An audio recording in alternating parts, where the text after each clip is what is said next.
ukomeje kumva rero Catches Sports Show turimo kwibaza ni gute kipe y'igihugu y'Amavubi yaza gutsinda no munsi. Turi hano kugira ngo tubafashe gukora ikintu bita mind game ikipe yatogo twayitsinda gute cyane kwibaza rero kwibutsa yuko rero Catches na application igufasha kwa wagura ndetse ukanagurisha ukabasha no gutsindira 500 uyikoresheje neza cyane n'ibintu byiza cyane. Hanyuma umuntu ashaka kuduha ubutumwa bwe ahaherereye hose mu gihugu arandika ijambo Amavubi asiga kanya yandika tutababarira asiga kanya yandika Togo ubundi yohereza ubutumwa bwe muri Cameroon cyane byiza cyane. Hanyuma dufite umuntu ku murongo wacu wa telefone. Yes Catches Aaron Nsanzabiri yego abanyarwanda twese dufashe iry'uburyo kabisa aho ikindi kintu twashaka kubabaza nubango ko twumvise ngo sugira ntari mubanzemo nyezamara bane wo kabyara bane no tubwirije iki ati nyezamara bado batakurikiye ariko kuntu avuze ati abanyarwanda bose bafashe iry'uburyo nakantu keza ariko abanyamakuru bagenzi bacu bari muri Cameroon batubarize neza ibindi bihugu biri kwikarifiya bya abanyamakuru abaturage bo mu bihugu byabo bari gufatira iry'uburyo cyangwa barahinde bafata icy'ibumoso none ntitwabimenya bakaba dutaye mu matsinda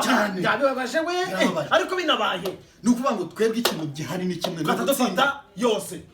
hanyuma noneho nitugera mu kibuga turashaka match yataka nukuvuga ngo rero ku munota wa mbere mukora akantu gatabana ko dukomoka mu Rwanda mwese muvuze ibikobwa kandi ufunga baro umugara ubundi ikipe yose mwese muhite murarira bavuga bati ni gute ikipe yose irarira abantu 11 bose na garidi yari bahita bavuga ati ikipe yashakaga gutsinda koko nako kanya cyane. Ikindi kandi ku munota 90 Mashami Vincent nubona byanze kuramo umukinnyi umwe umuramplasi ujyemo wowe ujyemo no uzi ikipe zose abantu uza bose hari abo uraziranye nabo abatoza abakinnyi bose bazi ujya no kabyo babwiye bakanga kugira gute